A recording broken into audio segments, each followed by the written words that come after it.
ലത്തീൻ കത്തോലിക്ക സഭയുടെ രാഷ്ട്രീയകാര്യ സമിതി യോഗം ഇന്ന് തിരുവനന്തപുരത്ത് നടക്കും. വിഴിഞ്ഞം തുറമുഖ നിർമ്മാണത്തിനെതിരെ നടത്തേണ്ട സമരപരിപാടികൾക്ക് യോഗം അന്തിമരൂപം നൽകും. തദ്ദേശ സ്വയംഭരണ തെരഞ്ഞെടുപ്പിൽ സ്വീകരിക്കേണ്ട നിലപാടും KPLCC യോഗത്തിന്റെ അജണ്ടയിലുണ്ട്. വിഴിഞ്ഞം തുറമുഖ നിർമ്മാണത്തിനെതിരെ തിരുവനന്തപുരം ലത്തീൻ അതിരൂപത ആർച്ച് ബിഷപ്പ് ഡോക്ടർ എം സൂസേപ്പാക്യം ഇടയലേഖനം പുറത്തിറക്കിയ സാഹചര്യം വിലയിരുത്താനാണ് ലത്തീൻ സഭയുടെ രാഷ്ട്രീയകാര്യ സമിതി യോഗം ചേരുന്നത്. തീരദേശ ജനതയെ അവഗണിച്ചുകൊണ്ട് തുറമുഖ നിർമ്മാണവുമായി മുൻപോട്ട് പോകാനാവില്ലെന്ന് KRLCC വക്താവ് ഷാജി ജോർജ് പറഞ്ഞു.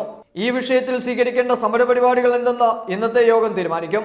സമരത്തെ കത്തോലിക്ക സഭ പൂർണ്ണമായും പിന്തുണയ്ക്കുമെന്നും KRLCC വക്താവ് ഷാജി ജോർജ് പറഞ്ഞു.